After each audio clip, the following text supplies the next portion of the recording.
a man can go, why can't a woman? And now changing the world. Who is Malala? I am Malala. The incredible journey of a peacemaker who made it from this She lost her smile, her laughter. to this. Miracle? If you believe in miracles, yes. Finally able to share all the thoughts she had in the hospital when her voice was silenced. I have written like who did this to me, why, who shot me. The little girl who just hours ago met the first family after igniting a worldwide rallying cry for change. Now it's my right to speak. We stand with Malala. Not for myself, but for those without voice can be heard. I am Malala.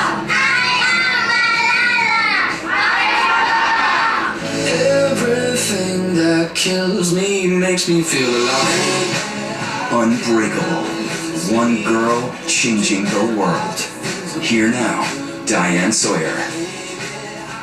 Good evening, I'm Diane Sawyer, and tonight we hope you've gathered family and friends because you're about to meet a young woman who is changing the world. She's teaching everyone about courage and the unstoppable power of children who just want to learn and walk the path to their future. She's 16 years old, and she was shot in the head because of what she believes. And we want you to know some of what you'll see tonight is a harsh reality. But her book, I Am Malala, reminds us all that radiant strength can sometimes come from surprising places, like a distant valley in Pakistan, where there is a battle between dark and light. In ancient times, the Pashto people had a proverb: a woman's place is in the home or in the grave. I come from a country which was created at midnight. Tonight, a tiny Pashto girl may be the bravest person in the world. When I almost died, it was just after midday. A year ago, Malala Yousafzai shot in the head at point-blank range. And tonight, 16-year-old girl, a towering presence in the world. Lining up with her, millions of people, heads of state, all religion, adult, children, holding up their hands to say, I am Malala too.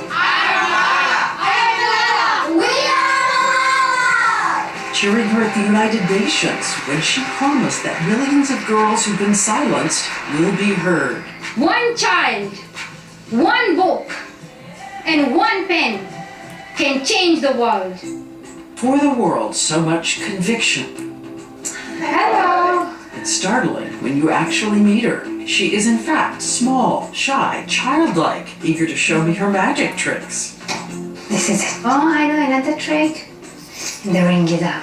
Are you double jointed? No. But you are double jointed. Why don't you practice? And she says, like most teens, once she was worried about how short she is and how difficult her hair. I used to be in the toilet for hours. Everything about my hair. Oh, my hair killed me. But inside the schoolgirl, a gladiator trying to wake up the world that girls should get to live their dreams too.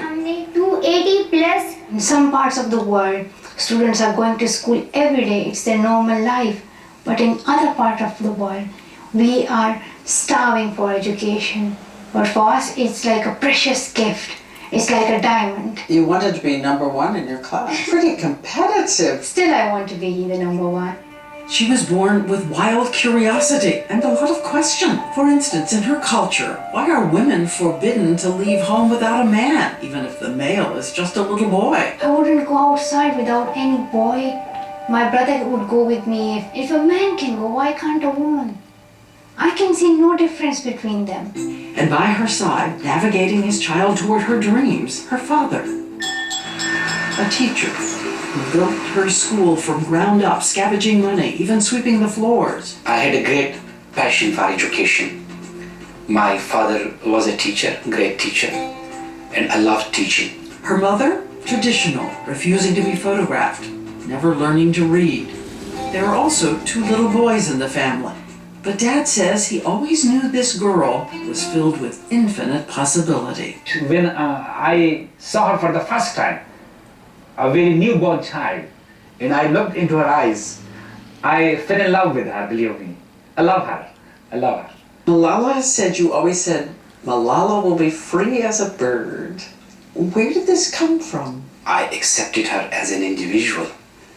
As in my society, sons are accepted. The only difference I made, that I accepted our daughter as an individual. And when he was a young father, he was excited. His country seemed to be on the way to a more open future. There had been a female prime minister, Benazir Bhutto. There were new schools and universities being built every day. And then, in 2009, the Taliban came out of the shadows. The radical fundamentalist men who first banned dancing, the movies, burned DVDs in the streets, and decreed a death penalty for barbers and any sign of independence in a woman. Malala was 11 years old and watching. They would slaughter people, and then the Taliban would say, like, this man had not long beard, this one had short, she was not wearing burqa, that woman was a dancer, she is a singer, that's why we slaughtered them. They broadcast this announcement on the radio. All schools for girls had to be closed immediately. They bombed the schoolhouses, threw acid at the face of girl students, everyone in terror. Yet one little girl still had her powerful certainty that girls should not disappear into the silence. They cannot stop me. I will get my education, if it is in home, school, or any place. What was the moment you were most afraid, that you had the most fear? Like, I was feeling fear all the time. I was worried that a Talib may come and he threw acid on my face. At night when I used to sleep, I was thinking all the time that, shall I put a knife under my pillow? She read her books in secret. 50,000 girls just like her in hiding too. So Malala Yousafzai decides to take a chance. These are my notebooks. She starts writing a diary using the name Gul Makai, cornflower. With her father, they send it to the BBC. It is published online, reminiscent of another young girl in peril. Do you know about Anne Frank? Yes, she was a brave, confident girl who once lived, and I read a book about her, and she really amazed me. Why they are killed on the basis of religion? What's their crime? What have they done?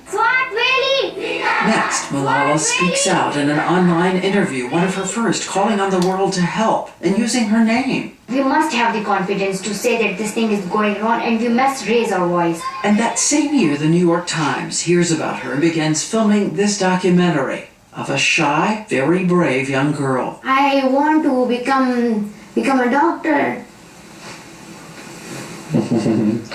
The name Malala becomes a beacon out in the world, and in Pakistan, her words are gathering strength and supporters. So the Taliban send warning, death threats. Her father tries to navigate between hope and fear. But did you at any point say, did I let her become exposed and at risk? I agree. I think we should not put out the camera, okay? We value freedom. We live for a cause greater than our lives. He says the real question is, where was everyone else? The people who blame me, they should blame themselves who did not speak for their right. It was very hard, but you see, we stood to protect others. Later that year, at one point, it does seem better. Thanks to the Pakistan army, the Taliban forced to retreat. Ultimately, we will be the winner. And the miscreants, the militants, they will be the losers. I'm hopeful, I'm optimistic. He's too much optimistic, so I don't agree with him, because the leaders, the commanders of Taliban are still alive. Still fearful, but with her childlike, magical thinking, Malala rehearses how she would reason with her attacker if they still decide to come. It was always my desire before the attack that if a man comes, what would you tell him, Malala? I used to think like that. And I said that I would tell that man that education is very important. I would tell that man that I even want education for your daughter. And you think that would work against a gun? I thought that words and books and pens are more powerful than guns. On October 9th, 2012, she was on the little school bus, like this one, still being used in Pakistan. The girls around her were singing. You were singing? Yes, and just also like considering the bus to be a drum and making this music. A handful of girls, all of their faces covered. Only one was not. On the day when I was shot, all of my friends' faces were covered except mine. Was that wise? It was brave, but was it wise? At that time, I was not worried about myself. I wanted to live my life as I want. But the young girl did notice that the street was strangely quiet. I didn't see those men. I just could see like there is no one. Coming up, a man with a gun looking for just one girl on a bus, asking, who is Malala? I hide my face. More of Unbreakable. A bold double miles from the Free layaway. Plus, get It's the hot series that's got Central on ABC. Starting next week on ABC. Then climbs on the bus and asks a question. Who is Malala? She doesn't remember what happened next, but her friend described that moment. She said like, you said nothing and you were just holding my hand and you just squeezed my hand like you were just forcing it and you said nothing. And she said like you just looked at the man like this. Then she said like, then he fired three bullets and one hit you on the left side of my head. I would have been doing like this. So I hide my face because there was gunpowder on my fingers. A year later, her friend, still too afraid to go on camera, tells what happened next. my clothes, my shoes, my socks, my pouch, my books, all was just full of blood, Malala's blood. The girls are screaming as the little school bus frantically races to the bare-bones local hospital. Their doctors only have basic first aid. We were trying our best. 2 hours will pass before a helicopter can deliver her to a military surgeon who spends 5 hours trying to relieve the swelling on her brain and removing tiny clots.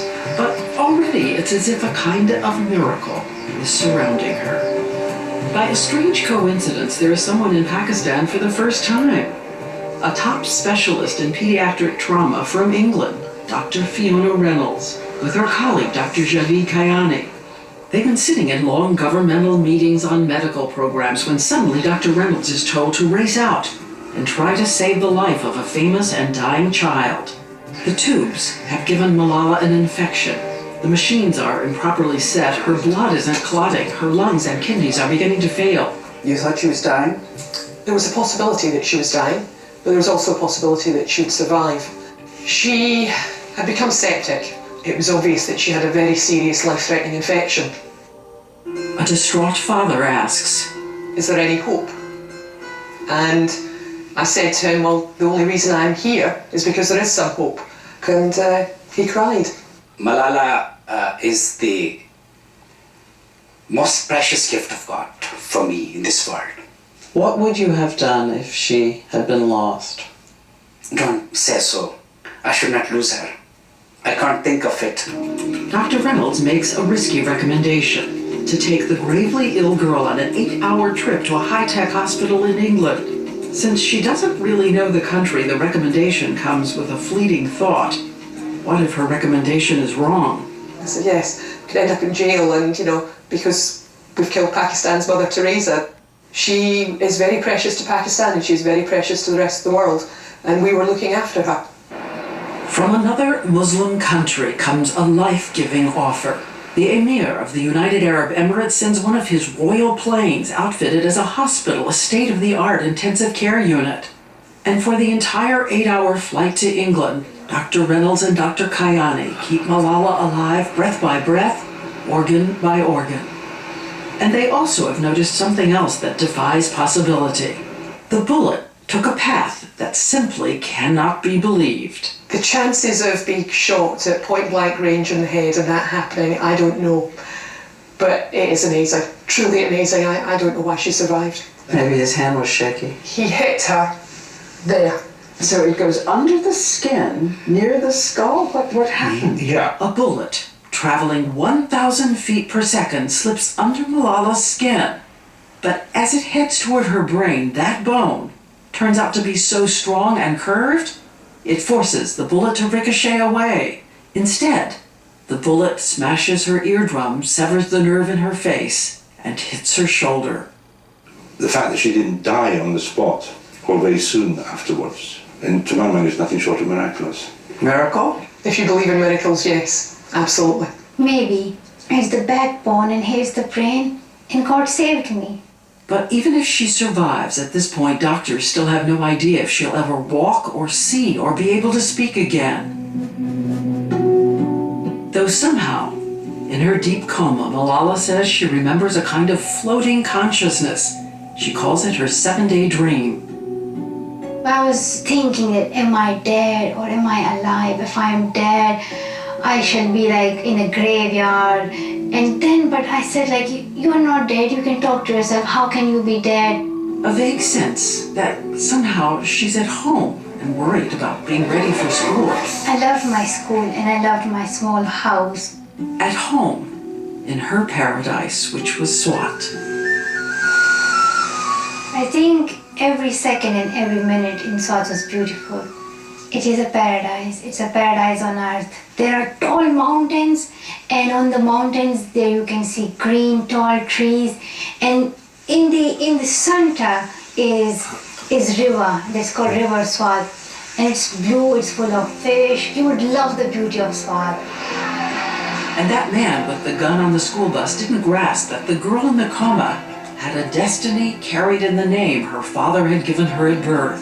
It is right out of the history books. Malala, a girl from Maivan, a shepherd's daughter, led her people to victory when they were too afraid to fight. One Malala of Maivan is greater than thousands of men. So Malala rose up that if you don't speak up now, if you don't fight now, then you will be cowards forever, and then you would be slaves forever. We asked her father to sing the song of Malala he sang in her childhood. It says, "Your words can turn worlds around. Rise, Malala, rise again."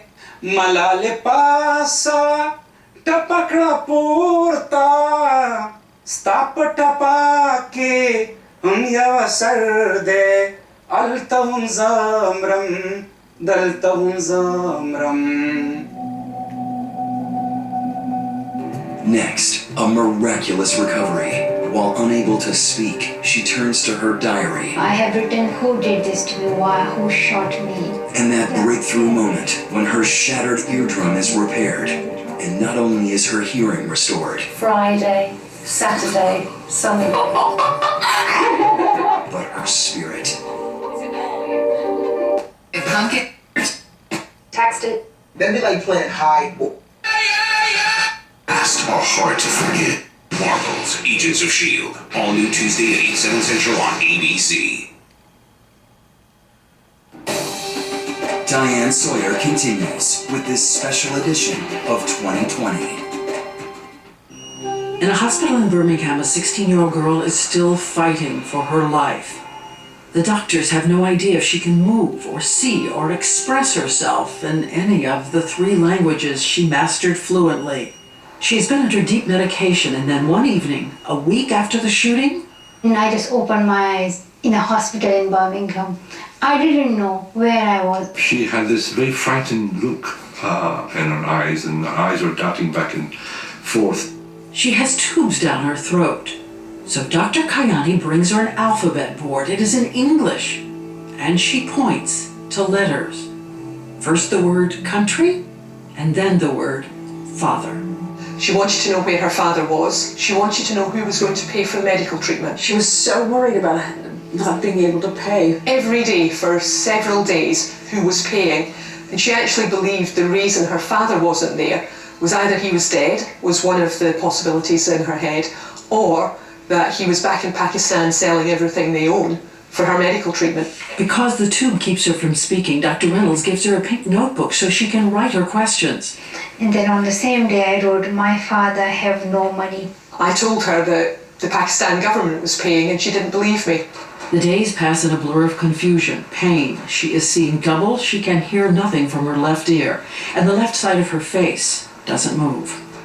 In the pink notebook, she is writing, scrambling the letters, but there's something she wants to know urgently. I have written like who did this to me, like who did this to me, why, who shot me, and then what happened to me. I was asking Dr. Fiona. Dr. Reynolds will not give patients traumatic news when they're still under medication. She says they simply relive it over and over again. But eventually with Malala, she knows she has no choice. She was getting herself into a state, so I had to tell her the truth. And the truth was she'd been shot. She was asking me, was it a bomb? And I said, no, it was something bad. And she said, well, if it wasn't a bomb, what was it?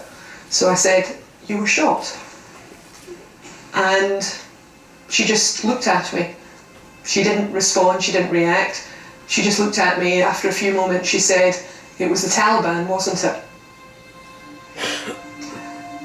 And I said, I believe so, but I don't know for certain. She asks for a mirror, and the teenager who used to worry about her tiny stature, her difficult hair, now says she looked and thought her hair was so small. And I just looked at myself like this in the mirror. And then I just was thinking in my mind, like, the Taliban comes, they cut your hair, and then they shoot you. I thought they cut my hair. I didn't know like the doctors did it for the surgery.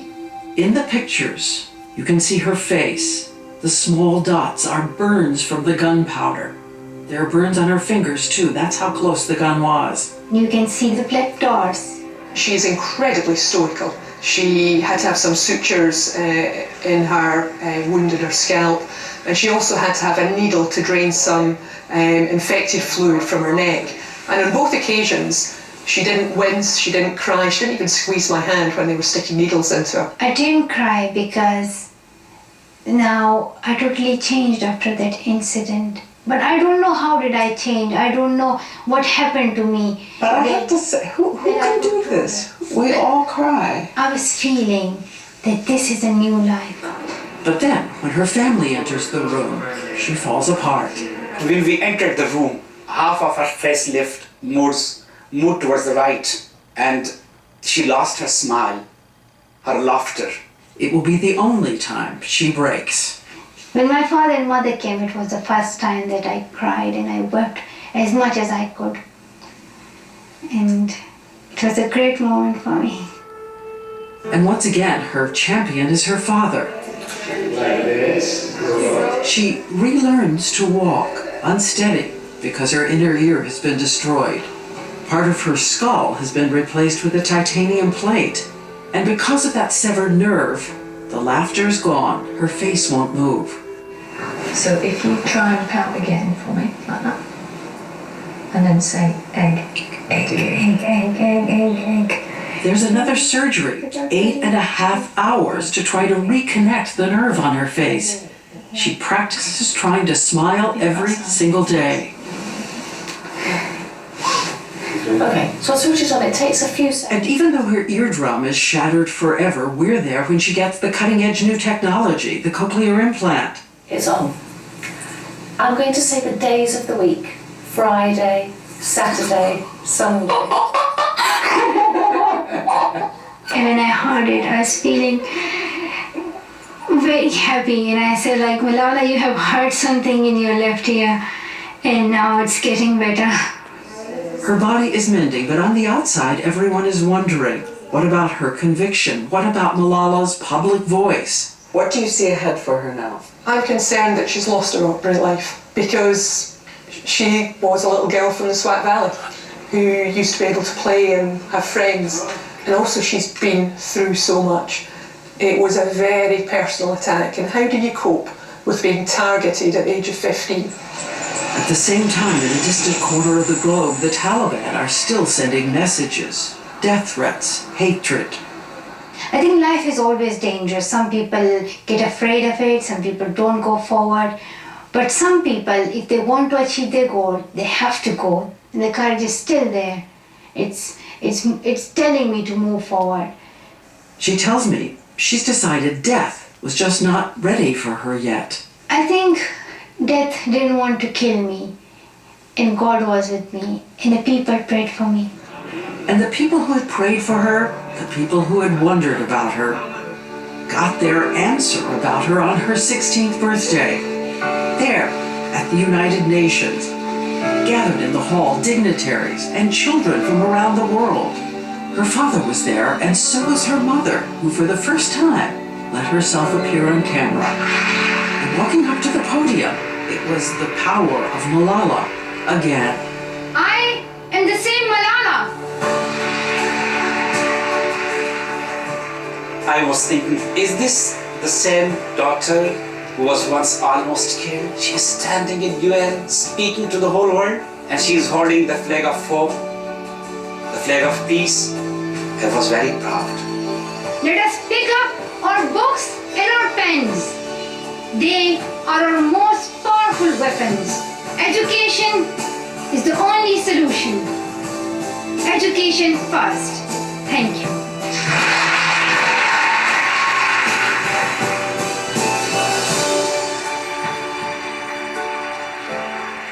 Next, in search of answers, other voices on Malala. I think she's not wise. I think she's a propaganda for the media. Coming up. Bring your measurements or murdered in front of her horrified elementary school students. We continue now with Diane Sawyer and Malala.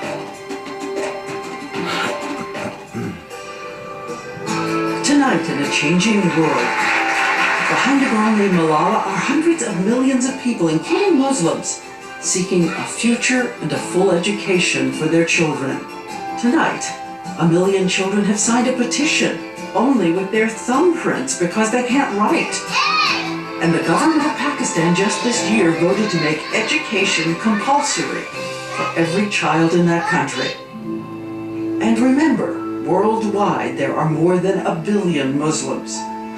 1% in the shadows. The 1% who are dangerous, implacable when it comes to the education of women. We asked Nicholas Kristof of the New York Times, an advocate on women and children, why? There is this perception that they are under assault, and particularly the notion of honor of their women is kind of emblematic of that. And they see girls' education as a road toward women controlling their fertility and having fewer children, listening less to their husband, wanting to go work, kind of symbolizing the end of that way of life. Rania Libby writes about modern Muslims in the world. An empowered woman is one that cannot be controlled. Anyone who puts a bullet through a 12-year-old's head is evil. Such criminal, evil behavior doesn't deserve a rational explanation. Through the decades, I have traveled the world, including Kabul, just after the Taliban arrived. And it's always confounding that the hardliners are not just men, but women who also fight change.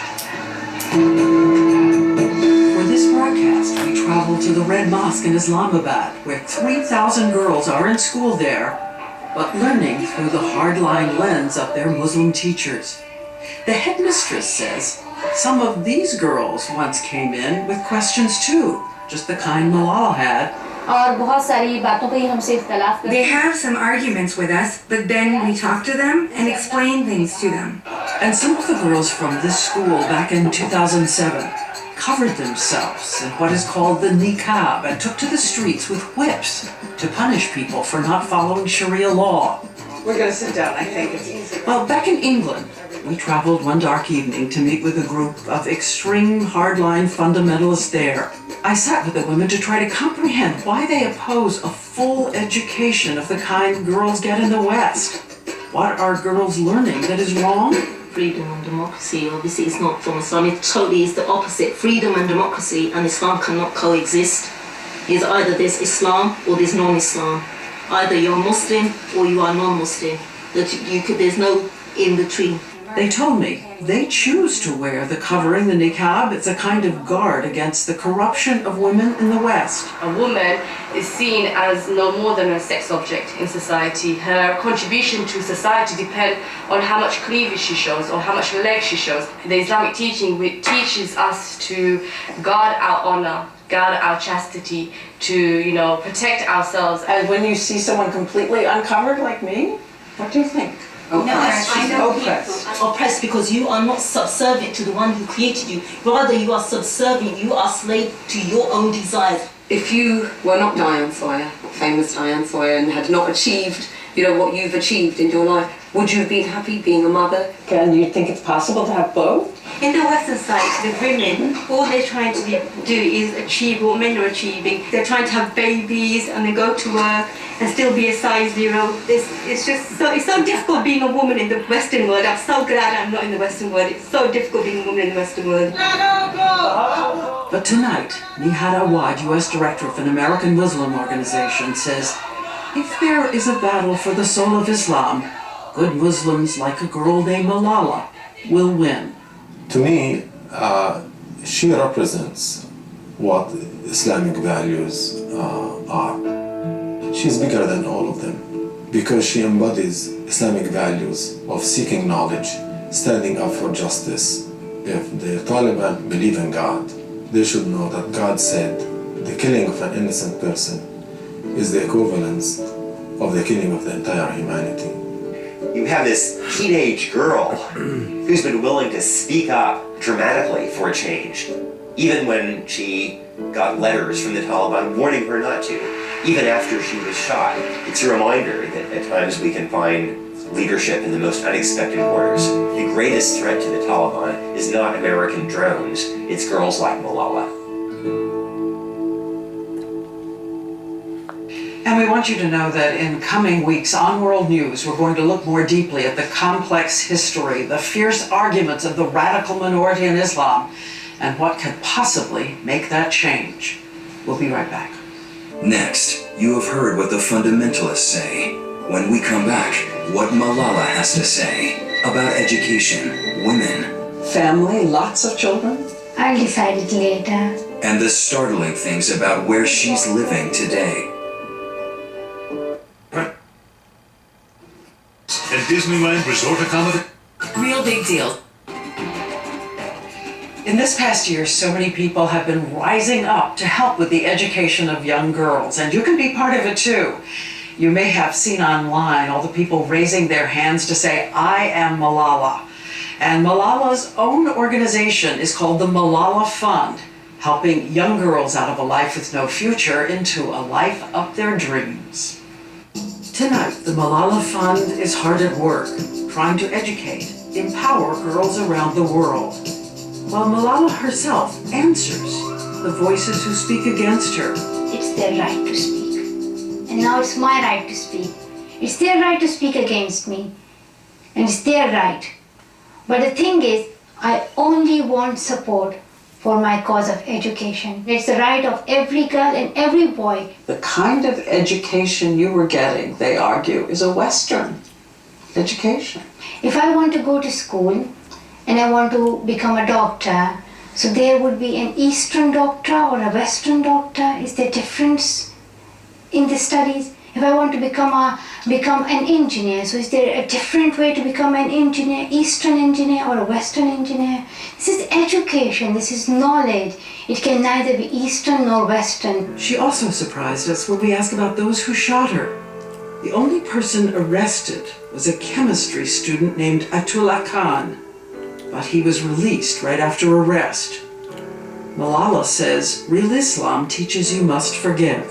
So, as of tonight, no one has been arrested or prosecuted for what they did to you. It's not important if they are prosecuted or arrested. But isn't it important that the girls of Pakistan know that someone will be prosecuted for doing this? He would have a family, he would have mother, he would have sister, and her mother would love him as a son. And I think I'm not a cruel person. I want to fight with them. I want to fight against them, but through my voice and through my pen and through my book and through my love and through my brotherhood, not with guns. Are you in any pain anymore? I know. Now I have no pain. I'm very well and I'm recovered now. Totally recovered. The doctors are still working on my physiotherapy and still thinking about the left side of my face and also thinking about my jaw, but that's just a small things. I'm recovered. Smile is here. Yeah. Do you think she'll change the world? I hope so. I think she's got the potential to. She and her family now live in England. She attends a girls' school, loves her studies, and her cricket. But still lives on a kind of border between two worlds. Do you believe in covering your head? Yes, this is my culture. This is my own choice that I'm doing this. It's not being implemented on me. I'm thinking of you walking through a mall. It's totally different. We have never seen like women in short dresses. So that's something like new and difficult for my mother. Her traditionalist mother, who is finally learning to read. Though she looks at Western girls and proclaims, I'm going to mispronounce this, Gorja Shama? No. Oh, yeah, Gorja Shama. Roughly translated, it means shocking. And the other thing is that my mother is very worried about the waste of food. In our country, there are so many poor people. We used to give food to those poor people. But now she said, like, if there is no one, let me give it to the birds. And though no one doubts, this is a girl who plans to lead the world. In America, people are waiting for a woman president. I want to be a politician, but I haven't decided what job would I do. Try to ask her about family, and you find a shy girl from a shy culture. Family, lots of children? I don't know what would I do in future. I'll decide it later.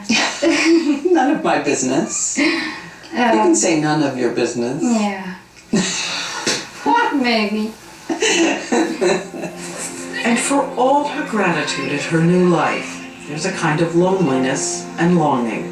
Some people say, I will never turn home, but I believe in my heart that I will. She tells us she's been reading a book, The Wizard of Oz.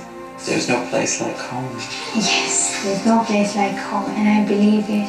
If you go anywhere, even to the paradise, you will miss your home. And I do miss my home. Before she was shot, she planted a mango tree behind her house in the Swat Valley, hoping the mango would grow. I just planted it in the middle of the garden. I wanted to see a big mango tree and that we would sit under its shade. And I was thinking about my future. Do you know if it's alive? Do you know if it's still growing? I don't know. We traveled to Swat, to her school where there's a chair waiting with her name on it, and to her house, but we couldn't find a mango tree in her little garden. But in a sense, the seed she has planted has grown something even more profound. A life ready to answer the question asked by that gunman a year ago. Who is Malala? And I said, I am Malala, and I'm going to publish a book. They thought that the bullet would silence us, but they failed.